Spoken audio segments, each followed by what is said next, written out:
సంతానలేమితో బాధపడుతున్నారా? 899 రూపాయలకే fertility assessment package. వివరాలకి సంప్రదించండి.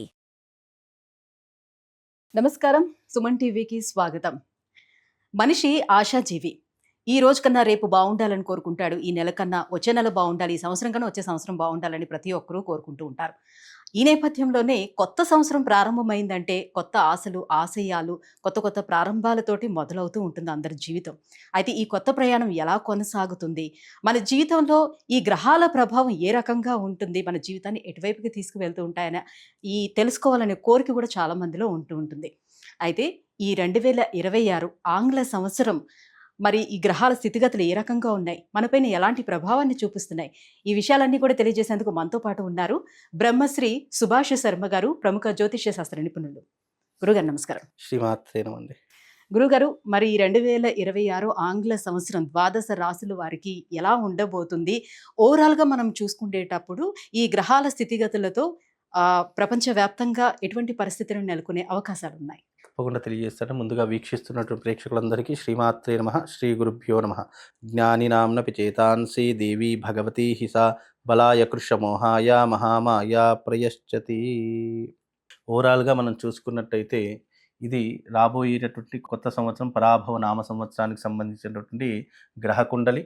ఈ గ్రహకుండలిలో కనుక చూసుకున్నట్టయితే ఈ సంవత్సరం మనకు 4 గ్రహాలు చంద్రుడు, కుజుడు, బుధుడు, రాహుతో కలిసి ఈ సంవత్సరము ప్రయాణం చేయడం జరుగుతూ ఉంటుంది.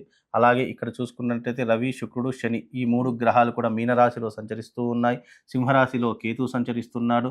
అలాగే మిథున రాశిలో గురువు సంచరిస్తూ ఉన్నాడు. గురువు దాదాపుగా 2వ తారీఖు 6వ నెల అంటే జూన్ 2వ తారీఖు వరకు గురువు మిథున రాశిలో సంచరిస్తారు. మిథున రాశి నుంచి కర్కాటకంలోకి జూన్ 2వ తారీఖు రోజున ప్రవేశం చేయడం జరుగుతుంది.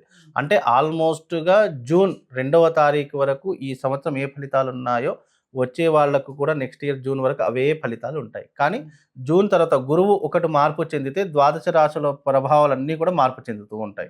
కనుక ఇప్పుడు ఈ యొక్క గ్రహస్థితి ఏ రకంగా ప్రస్తుతానికి ఏ రకంగా ఉందో అది మనం తెలుసుకుందాం. ఎందుకంటే రాజపూజ అవమానాల్లో మనకు డిఫరెన్స్ ఆఫ్ వస్తుంది కాబట్టి దీని యొక్క ఆధారంగా కూడా మనిషి యొక్క భవిష్యత్తు నిర్ణయించడం జరుగుతుంది.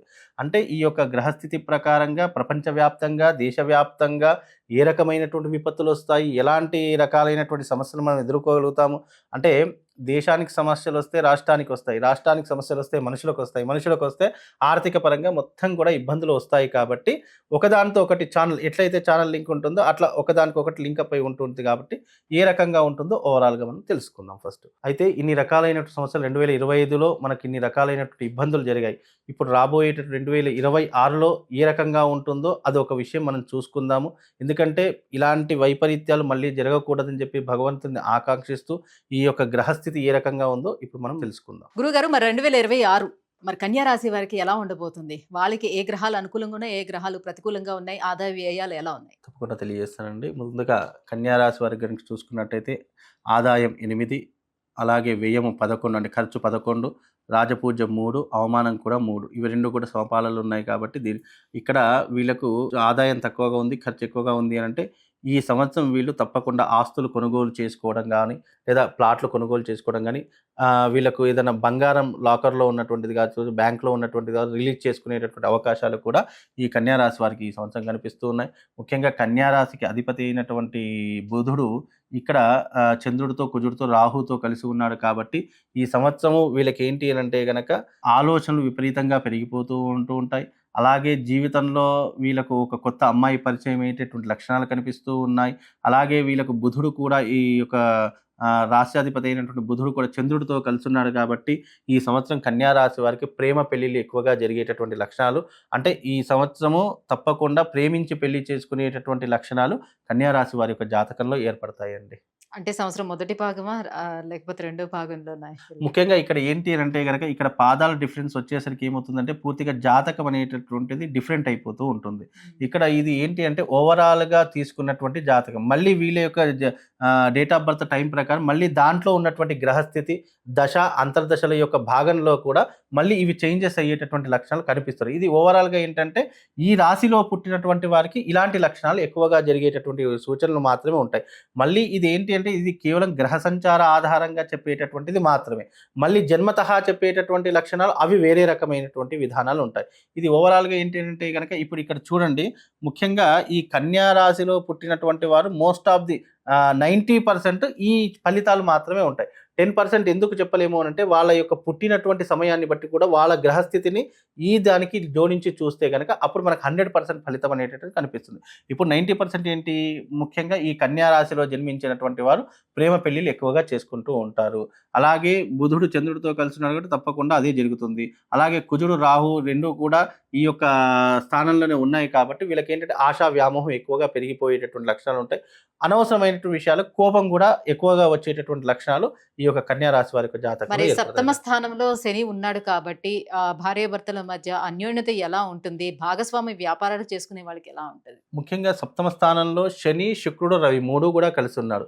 శుక్రుడు కూడా కలిసి ఉన్నాడు కాబట్టి మీరన్నట్టుగా వైవాహిక జీవితంలో వీళ్ళకు గ్యాప్ రావడం కావచ్చు, గొడవలు ఏర్పడేటటువంటి లక్షణాలు కావచ్చు, లేదు అనుమానాలు పెరిగిపోయేటటువంటి అవకాశాలు ఎక్కువగా ఈ యొక్క కన్యా రాశి వారి యొక్క జాతకంలో ఏర్పడతాయి. అంటే అనుమానం కావచ్చు, లేదు అనంటే కుటుంబ విషయంలో చీలికలు కావచ్చు, లేదు అత్తాకోడలకు పడకపోవడం కావచ్చు, ఇలాంటివి అంటే కారణాలు చిన్నవే అవుతాయి కానీ దానికి గొడవలే పెద్దగా అవుతాయండి.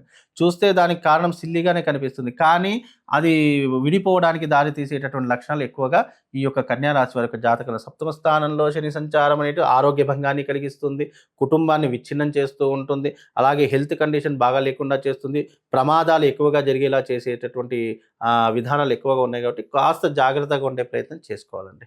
గురుగారు, మరి సంతానం కోసం ఎవరైతే ప్రయత్నిస్తున్నారో ఆ ప్రయత్నాలు ఫలించే అవకాశం ఎంతవరకు ఉంటుంది?